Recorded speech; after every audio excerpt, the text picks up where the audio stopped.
Hi, thanks very much for having us back, and at a really exciting stage for the company. No secret as to what we're looking for. Copper Search is very much single focused on copper in the Gawler Craton in the top northeast corner of South Australia. We're actively drilling right now. I don't think there's a more exciting copper story for the potential scale of targets we're after at the moment. We've got assays pending. We've got another fantastic target. We've got a drill rig on site setting up to start drilling over the next couple of days. So a lot of really good reasons why people should have a very hard look at Copper Search at the moment. Maybe just next slide if we could. A little bit of corporate overview. As you said, market cap sort of sitting anywhere between about 20 and 30 million. Cash on hand at last quarter is 7 million. So we've got plenty of cash to get on with drilling all of our targets this year. And as I said, very active on the ground at the moment, having worked up a number of really compelling targets over the last 18 months since listing with the Alto Cap guys, Adam Belton and Tony Liccardo. Certainly been following us through our phase there. Just next slide. I think what people should consider about, and what I think about before I invest in a company, and what makes a successful explorer. And a lot of it, I think, is the right team.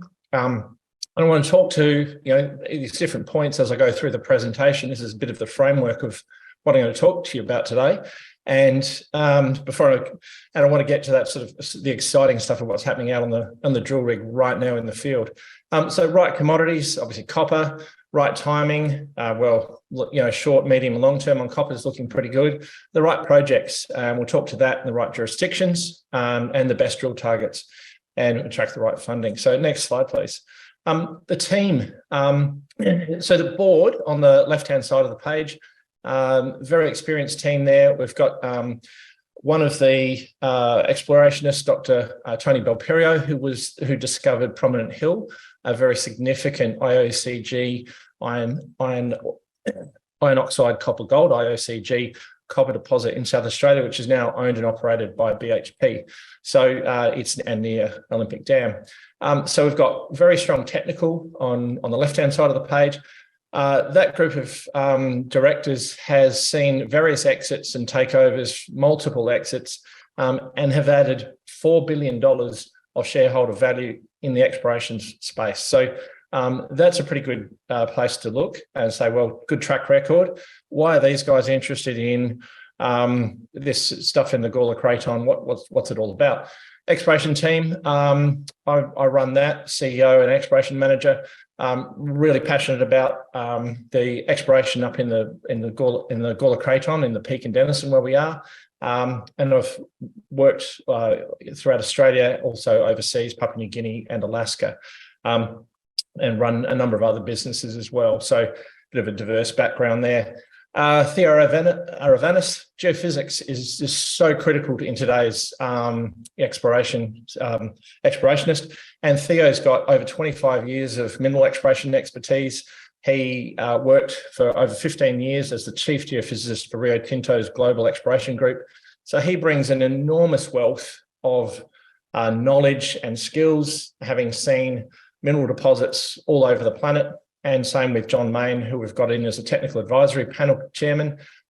He and Tony sit on a technical advisory panel, and they provide an extra view on what my team's come up with from exploration targets, and gives that sort of technical view to the board. John Main, over 40 years experience in the industry, was exploration manager for Rio Tinto Americas, and then also some good local geos, etc., with discovery success. Richard Hill involved in the Paris silver discovery. Next slide, please. So you probably, you may or may not be aware of South Australia's some of the largest copper deposits on the planet, the largest uranium production on the planet at Olympic Dam, owned by BHP. Certainly, BHP just recently, on their takeover for Voz Minerals, picked up Prominent Hill and Carrapateena, significant scale copper deposits. But in the southern and sort of in the middle part of the Gawler Craton, The northeast corner is where we are, the Peak and Denison, or what we're calling the Peak project, and an area that's been a bit overlooked because for a long time it was thought to be 50 million years too young. The rocks there, the intrusions that give rise to these IOCGs, were dated as being 50 million years younger than the big three across the middle. So not a lot of people had a crack at that. If we just go to the next slide, that all changed in 2022 when Oz Minerals funded some drilling in the Peak and Denison, and it'll probably actually let's go to the next one. That one's going to be pretty hard. I can't use the pointer on that, not today. But the Peak and Denison, the reason why it's actually prospective for IOCGs that are a bit younger than the rest of them is that the Peak and Denison actually used to be, you go back 1.8 billion years ago, the Gawler Craton was rotated around, it was attached to the Cloncurry district, the Eastern Succession, and those IOCGs are 50 million years younger. And what's happened is, over the last 1.8 billion years, the plates have sort of drifted apart, and we've brought the Gawler Craton into South Australia, but we've dragged a bit of Queensland in with us, where those IOCGs were a little bit younger. And that was the theory. And I guess last year, that drilling by Demetallica, funded by Oz Minerals, saw 2 IOCG mineral systems identified. That program then just stalled with the whole Oz Minerals takeover with BHP, et cetera, and Demetallica was taken over by ASC Mines. So nothing else has been done for a little while. So let's just go to the next slide and let's have a look at our overall ground package. It's 5,500 square kilometres. It's a huge area. So we came in with a new exploration strategy, looking at a lithostructural analysis to narrow the focus. And we looked at these major fault zones were critical to allow that deeper fluids to be in place, or deeper intrusions to be in place, and allow fluids to come up that can give rise to those IOCG mineralisation systems. Just go to the next slide again. One of the things that we did do that was probably different is we talk about ranking our targets, and we don't talk about what's our best target. We talk about how does our target rank against other known IOCGs worldwide, and also in Cloncurry and in South Australia. So what we want to see before we're going to go and drill one of these things is that it's got the proximity to the right age structures, gravity, mag, anomalies, etc., that matches an existing deposit. So we don't want to go and just test out some mad theories. We're actually out there comparing our ground to known other deposits and saying, well, this is what ours looks like. That's a valid target. Let's go drill it. So let's go to the next slide. So we went out there and we drilled our first hole only in, in May.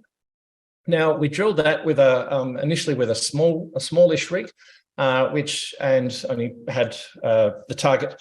We drilled that to the limit of rods to 458 meters, and then we cased that off with HQ casing so that we can come back and extend that hole with a different drill string with a larger rig, which is actually up on site right now.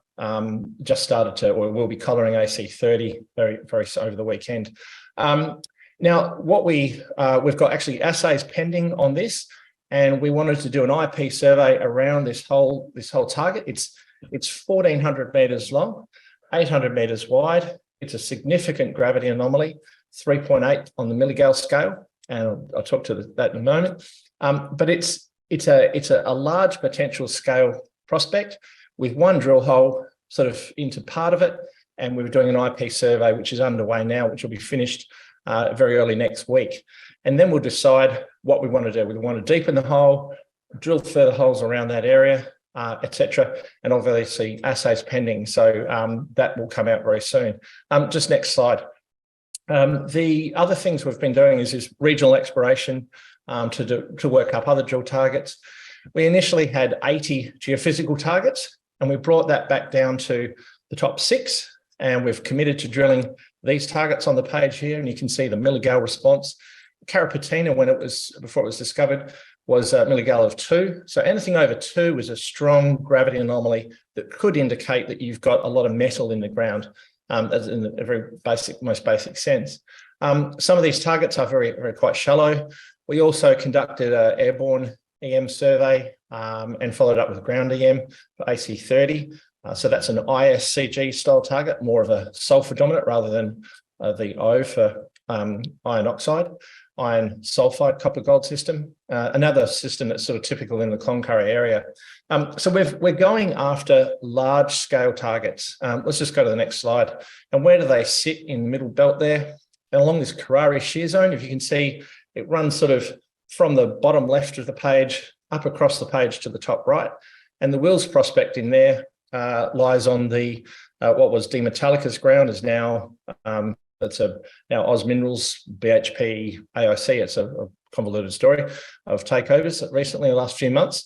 But they hit ISCG mineralisation in that hole. And so we're a long structure from that at AC23. And then at AC30, we've also got this absolutely booming EM response. And we've got a rig on site at the moment about to test that. The rig will then probably come back, may well deepen AC23 or potentially drill some other targets in that region, depending on the results of the IP survey, which should be finished this weekend. So as I said, there's a lot of action going on, and we're chasing tier 1 scale IOCG copper targets. So I'll just go to the next target, next slide. Just AC23, as I said, large EM response on that, drill rig setting up on site. And we'll just go to the last slide. Again, just the one more slide, please. No, okay. Oh, yep, that's good. This is the last one. So just to reiterate the points again, we've got a really strong geoscience team, very well funded. We've got a lot more cash than our targets that we've committed to. Drill rig on site, IP crew completing over the weekend on AC23, assays pending imminently. So really exciting time for investors to take a good hard look at Copper Search. Thanks, Duncan. Great presentation. First question, I want to talk about the copper price. We all know that copper is such an important part of the component of an EV battery. The copper price hasn't been great this year. What's your view on that, and where do you see that going over the next 6 to 12 months? Well, I think the copper price is, the copper price fluctuates a little bit, but I remember I went and looked at a project in Cyprus, and it was from BC times, the Roman times, and it was a copper project, and they had a bit of gold with it. And you know what? Copper and gold don't go away. They're still there thousands of years later. It's no bubble, and it's needed no matter what. So I think that copper is, if you want to look at the month by month or day by day copper price, these types of projects, everyone knows you can create a huge amount of value out of a tier 1 copper discovery in an IOCG belt. Yeah, no, I hear you loud and clear. A question here, the company recently announced a new high priority drill target, AC30, which was identified by Geophysics Survey. You recently commented that this looks like an iron sulfide copper gold ISG system. Can you give us some more color on this target? Yeah, so an ISCG is probably more structurally controlled. It might be copper that's come into a shear zone and probably mineralized in a slightly different fashion. So typically doesn't have as large a gravity footprint. It's got a modest gravity anomaly on it, which is encouraging. And you probably in the Cloncurry area, you certainly get that. These can be sort of 5 to 20 million tons of contained. So they can be pretty decent size sorts of deposits. This is incredibly shallow. There's no GAB. There's no aquifers over top of it. So it's 800 meter strike extent. It's definitely worth following up with a drill hole. And it's in that fertile corridor, the Karari shear zone. So, you from Demetallica's drilling at the Wills prospect that this is a fertile zone. So if you see a conductor there of this response, you go drill it. And I think you said that you hadn't commenced drilling. What is the status? Is that the case? And when do you expect? When are you going to start drilling? And when do you expect the results to be available? Yeah, so the rig is actually literally on site now, and the guys are just setting it up and mixing up the muds today, tomorrow. So I'm hoping they'll be drilling on the weekend or Monday. So if that's that, so I would say imminently. Yeah. All right. And what other potential drilling targets has the company identified at this stage? And what survey plans do you have? Yeah, so I mean, I guess if we could just flick back maybe 1, 2, 3 slides back to the high priority drill target slide. There's a number of targets there which we've committed. Sorry, one further back. There's a list. Yeah, that's it. Thanks very much. So as I said on that, you've got their rig on site setting up now, AC30. Kurtamerka, we'll head down there, put this big rig onto that one after that. And we're considering bringing up a second rig to drill any other targets, AC23, and potentially any other targets around AC30, depending on results. So that's our main list. But again, this has come down from 40 targets, and people sort of, but you just distill it down and compare it to other known deposits, and you say, well, these are the best targets here. Any one of these targets gets a good sniff, they get turned into a prospect, and we're going to start drilling them out. Just one to close up. How's your balance sheet looking? Are you sufficiently funded to obviously carry out the current drilling program? Yep. So we've got 7 million Australian dollars in the bank. I nearly said US dollars. 7 million Australian dollars in the bank. And no, we've got more money than drill targets that we are prepared to drill. So I think that's always a good place to be. And we're being methodical with the targets. So we're being confident with what we are putting the drill bit on. Look, Duncan, many thanks for your presentation today. Clearly, a lot going on, very interesting. And again, love to get you back later in the year to see how these drilling campaigns go. So have a great weekend, and thanks very much. Absolutely. Thank you.